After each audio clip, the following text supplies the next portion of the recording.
Assalamualaikum warahmatullahi wabarakatuh. Perkenalkan, saya Muhammad Rizky Nugroho dengan NIM G002530 dari kelompok B4 akan menjelaskan dan merealisasikan mengenai laporan anatomi blok 3 yang berjudul Anatomi Truncus Essentialis Nervicran Niales dan Circus Asterius Willisi.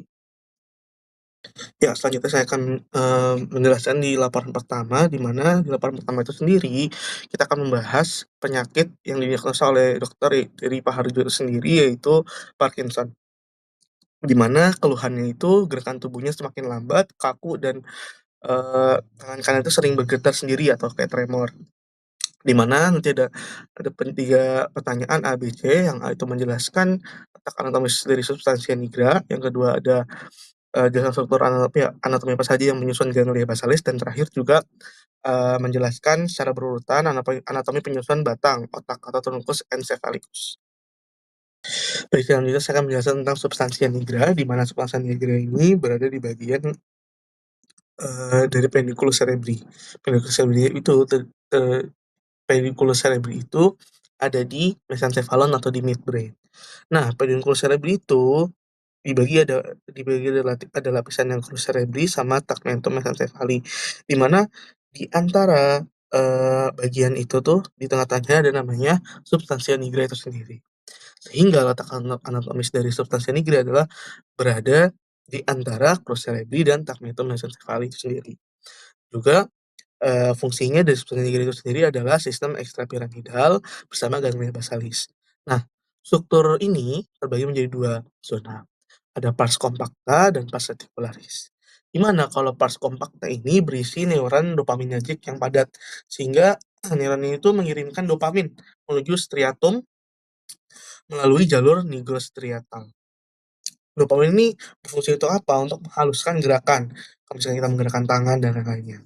Nah, kenapa dikaitkan Parkinson dengan substansi nigra sendiri?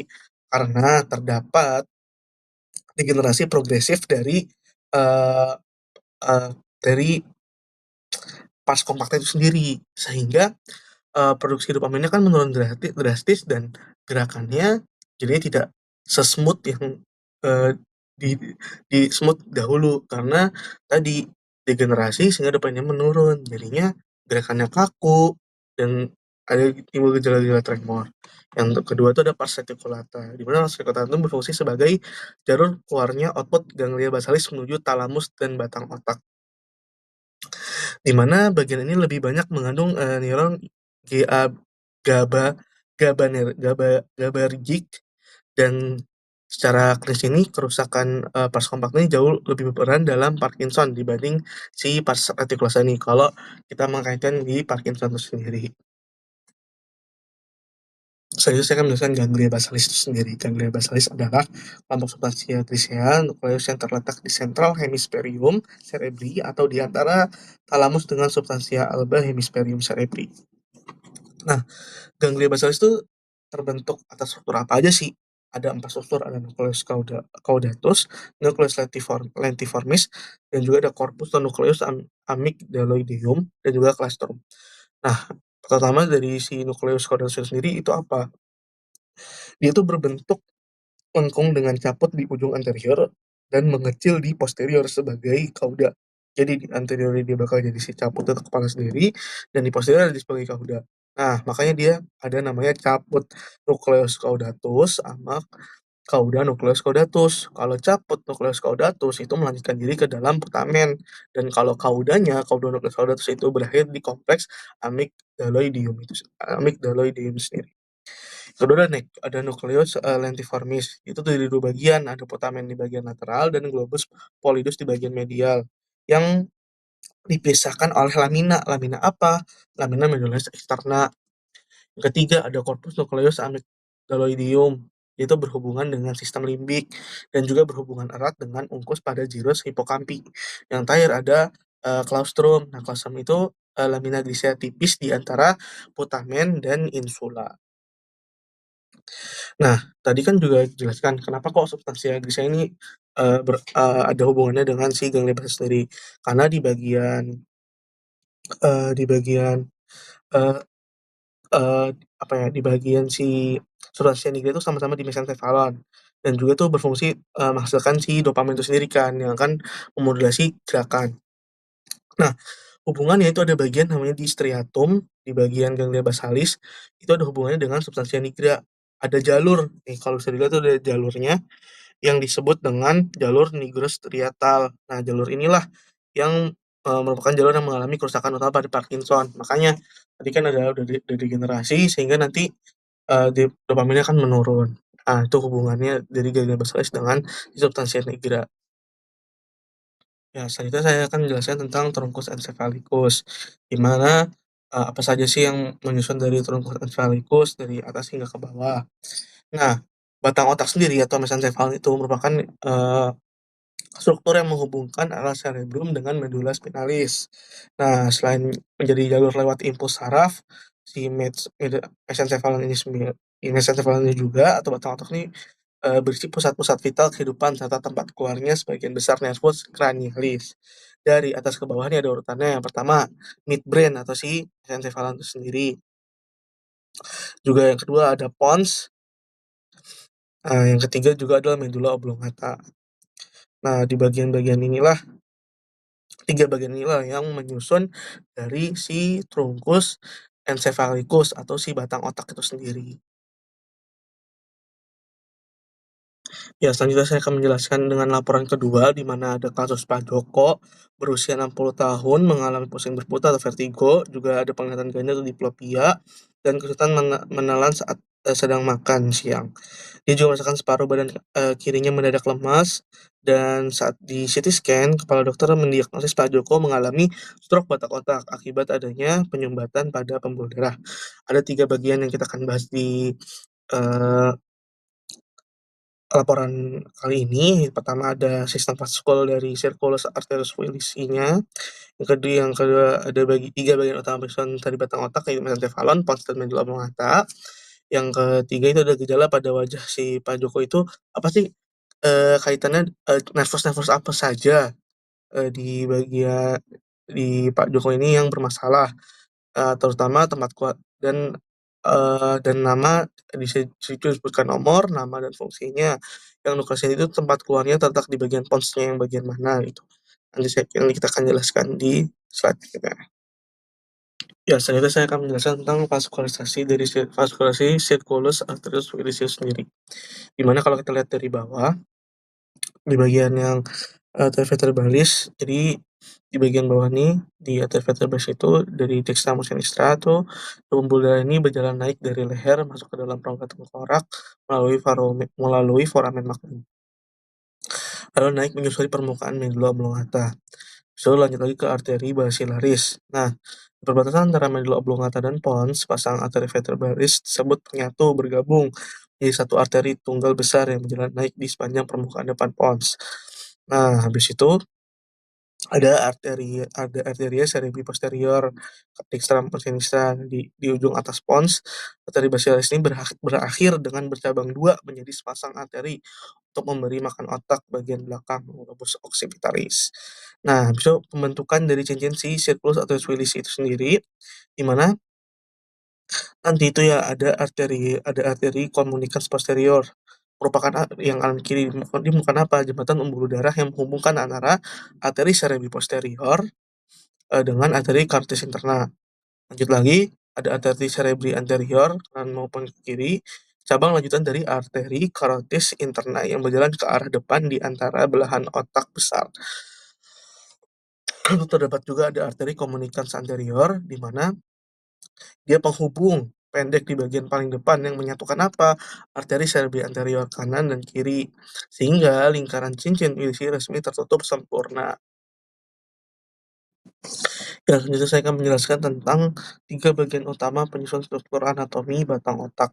Ada mesencephalon, pons, dan medulla oblongata. Pertama, mesencephalon itu sendiri, di mana yang disebut midbrain. Dia merupakan bagian paling superior batang otak dan menghubungkan antara pons dan dengan diencephalon. Nah, besok anatomi dari eksternal si mesencephalon itu, permukaan anterior itu ada pada bagian anterior itu terdapat fossa interpendicularis, itu suatu cekungan di garis tengah, di kanan kirinya dibatasi oleh crus cerebri. Nah, corpus cerebri ini berisi apa? Tractus corticospinalis, tractus corticobulbaris, dan tractus corticopontinus. Habis itu di permukaan lateral ada pada sisi lateral itu terdapat brachium colliculus superioris menghubungkan apa? Colliculus superior dengan corpus geniculatum lateral. Nah, corpus geniculatum lateral itu sendiri merupakan bagian talamus yang menerima impuls visual. Karena itu, brachium superior berhubungan dengan sistem penglihatan. Itu brachium colliculi inferioris. Colliculus inferior ini itu menghubungkan colliculus inferior dan corpus geniculum mediali. Corpus geniculum medial itu menerima impuls auditorik, sehingga karena itu brachium inferior berhubungan dengan sistem pendengaran. Nah, di bagian yang posteriornya terdapat ada bagian-bagian yang bisa dapat dilihat ada colliculus superior terlihat sebagai tonjolan bagian atas dari corpora quadrigemina. Nah, fungsinya pusat refleks visual. Dia mengkoordinasikan gerakan mata dan kepala terhadap perasaan visual, membantu tracking objek bergerak. Terus yang kedua ada colliculus inferior, di mana itu tonjolan yang berada tepat di bawah dari colliculus superior. Fungsinya pusat refleks auditory. Terus di sebelah kanannya terdapat brachium colliculus superioris, garis penghubung dari colliculus superior menuju corpus geniculatum lateral (CGL), di mana itu brachium sebenarnya lengan si itu penghubung lah. Lanjut lagi ke corpus geniculatum lateral. Nah, geniculatum lateral ini merupakan bagian dari si talamus, fungsinya untuk relay visual. Lanjut lagi ada geniculatum. Lanjut lagi di yang ternyata tuh brachium tuh nggak cuma yang superior, ada brachium colliculus inferior, di mana itu menghubungkan colliculus inferior dengan corpus geniculatum medial. Nah, lanjut lagi ke geniculatum yang medial.